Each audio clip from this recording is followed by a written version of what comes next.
On my birthday, my boyfriend set off the most dazzling fireworks for his childhood sweetheart. A passerby captured the moment on video and quickly uploaded it online, where it quickly went viral, garnering an endless stream of well wishes. His friends joked about me, asking, "What do you think about this?" I replied indifferently, "I just watched it. What else could I do?" The video spread like wildfire online, with the comment section filled with praise for them as a perfect match. As I listened to the joyful laughter of the fireworks in the video, the feast in front of me only made my heart sink deeper. It was my birthday, and Alex had promised to come home early to celebrate with me, but he called in the afternoon to say he had an unexpected engagement and would be late. I believed him and was still looking forward to celebrating my birthday with him when he got back. Little did I know, his engagement was to accompany his childhood sweetheart, Vivian, in setting off fireworks. How ironic it was.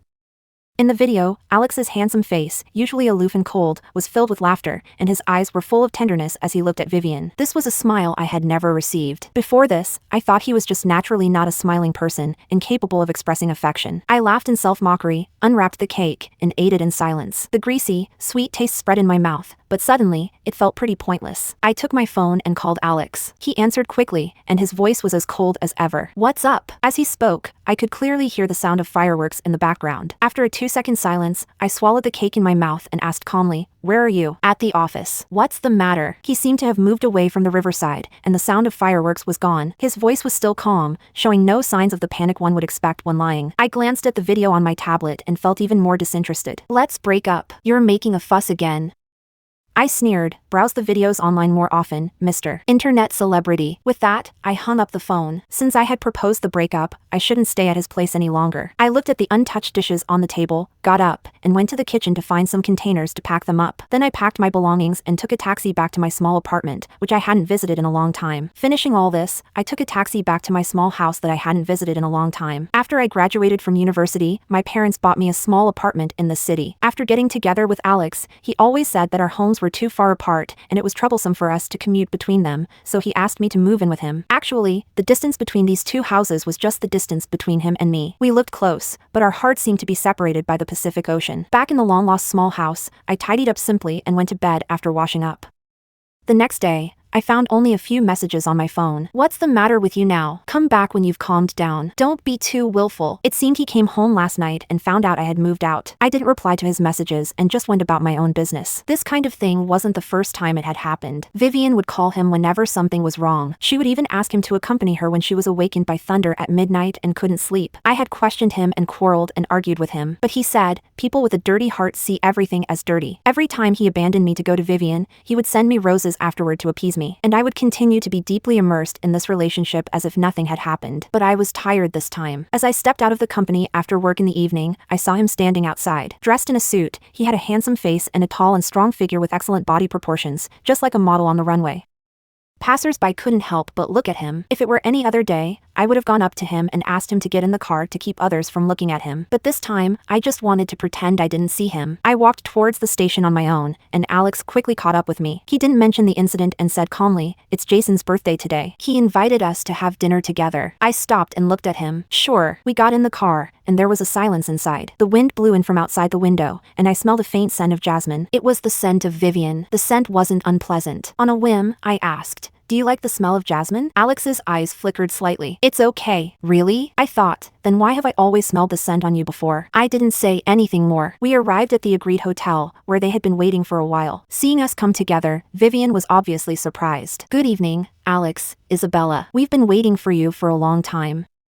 I smiled indifferently and looked at Jason. "I'm sorry. I came in a hurry and didn't bring a gift." Jason is Alex and Vivian's childhood friend. Alex always took me with him to their gatherings, and gradually we became acquainted. "I've given him a gift. You don't need to feel sorry." Alex led me to the table. The remaining 2 seats were opposite each other. I didn't know if they arranged it on purpose. I let go of his hand and walked straight to the seat opposite. Alex's expression changed slightly, but he didn't say anything and sat down next to the empty seat beside Vivian. I knew what his friends were thinking. They never approved of Alex and me being together and were always cold to me. Before, I wanted to get along with them, and I would give them gifts I carefully selected for every holiday. But I've never seen anyone really use the things I gave them. They probably didn't want to accept me from the bottom of their hearts. I was too naive to see such an obvious thing until now. I didn't say a word and ate quietly.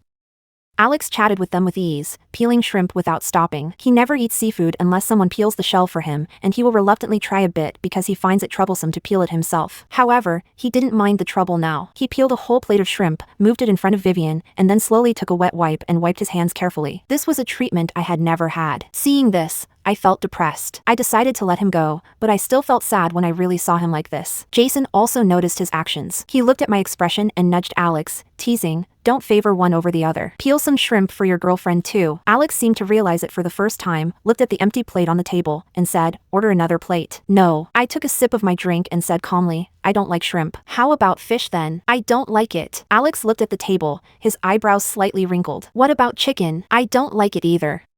He looked surprised, seemingly not expecting me to say this without hesitation. Meeting his gaze, I took a napkin calmly, wiped my mouth, and added, "I don't like anything you said." "Isabella, are you angry?" Vivian said cautiously. "Why don't you eat this plate of shrimp?" "Please don't be angry with Alex."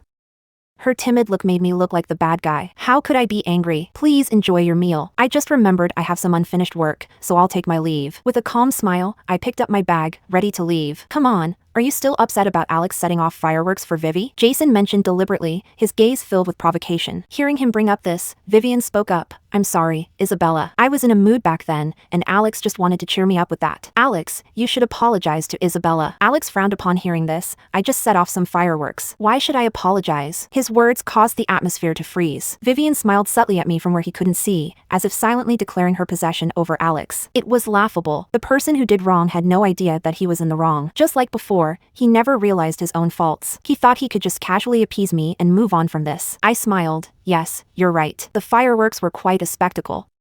Keep it up next time." With that, I left without looking back. The moment I closed the door, I heard Vivian's voice. "Alex, go apologize quickly. Isabella is obviously angry. Don't mind her. She'll be fine in a few days." His words stabbed at me like a sharp sword. What on earth had I done before to make him so confident? I walked out of the hotel slowly. The cool breeze of the early autumn night was refreshing. I strolled along the bustling streets, with couples passing by, their affectionate displays genuinely enviable. Before Vivian came back, Alex and I were just like them. We held hands tightly, unwilling to let go for fear of losing each other. So, why did things turn out this way? I felt heavy breathing, a bit suffocated. Seeing an ice cream truck on the side of the road, I thought for a moment and bought an ice cream. The moment I got the ice cream, I suddenly remembered his words vaguely. "You know you get a stomachache from eating ice cream, but you still can't resist it." I took a bite in a daze, and it was salty.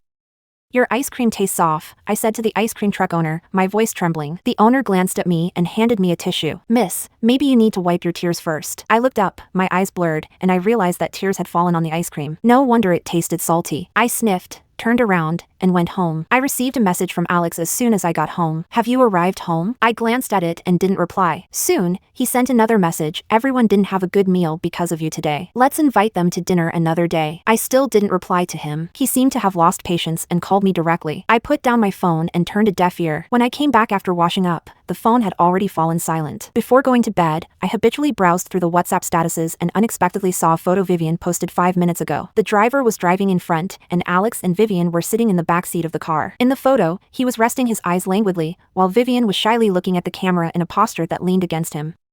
The caption of the photo was, "It turns out I am still your first choice after so many years." I gave a self-mocking smile and replied to her, "Congratulations." Search 290893 on NovelShort app to read more.